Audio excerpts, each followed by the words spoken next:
This one is tough. Walking simulators as a whole are a bit tricky to review as they tend to mostly forego gameplay, making them more like movies you happen to be able to walk around in. The strengths you need to look for in such titles are centered around narrative, atmosphere, music, and graphics, if not in sheer power, then in presentation. And that's where the beginner's guide becomes tricky, as much of that isn't done particularly well, on purpose.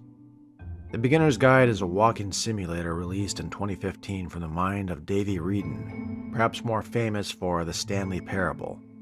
The game presents itself as the narrative of a man, Davey, showcasing a number of small maps and games created by his friend Coda between 2008 and 2011, in the hopes of prodding his old friend into hopefully continuing to make games once again.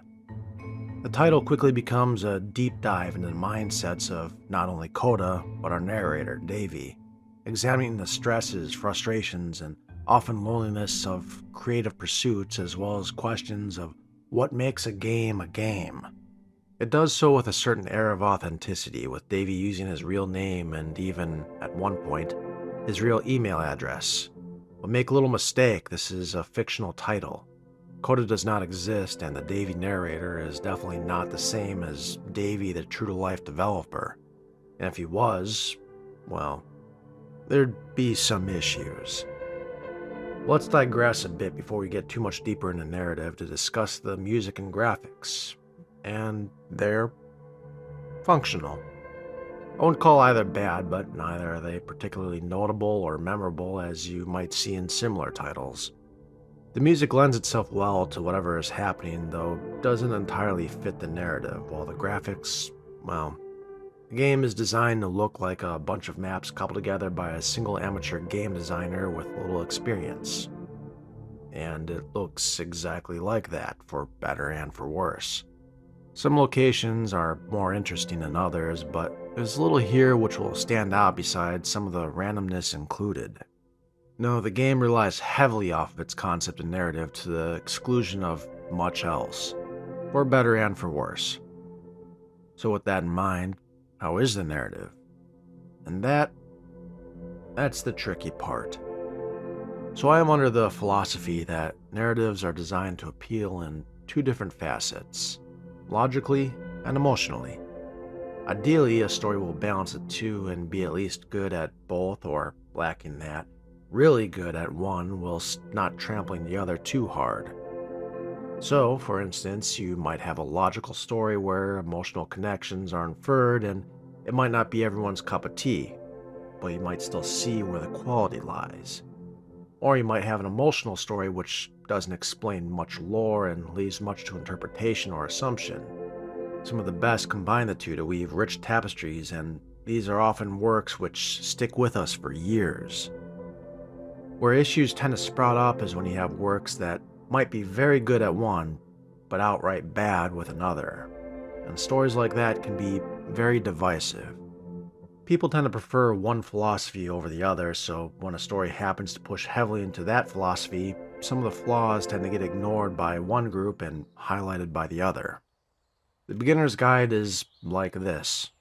It pushes very hard into the emotional side, telling a very real and sympathetic tale of the difficulties of pursuing passion, the innate loneliness and unhealthiness which may come from doing so whilst ignoring all other parts of our life, and exploring how two people of very different modes of thought can see the world and fail to see eye to eye, not due to either side being particularly right or wrong, but because they are different, and their failures to accommodate that. It's a tale which I think most who have undergone a creative passion at some point can sympathize with, at least to a certain extent, even if things are taken to a bit of an extreme by the end. On the other hand, this narrative makes zero sense and becomes a little silly and even creepy by the end, and I suspect not entirely intentionally. We're told from go Davey really respects Coda and wants to see more from him. And to show this off, we see the first thing he ever made, an unreleased Counter-Strike map.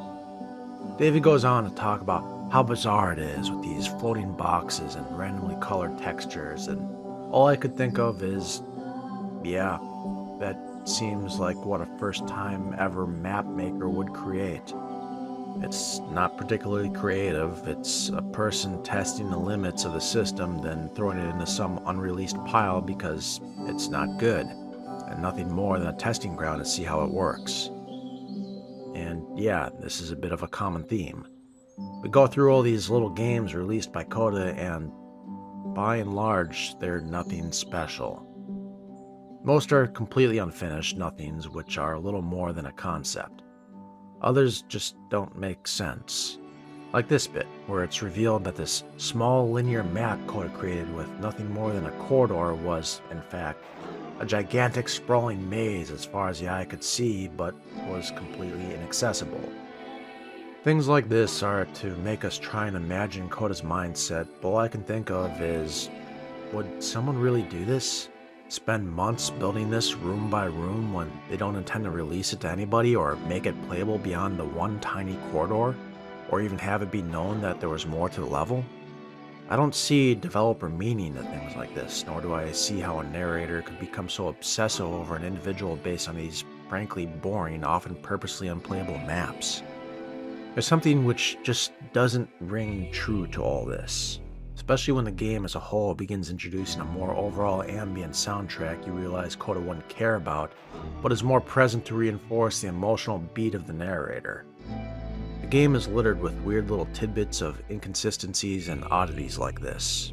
For instance, Davy frequently refers to Coda as a he, while the protagonists of the games, usually stand-ins for Coda, are often referred to as female.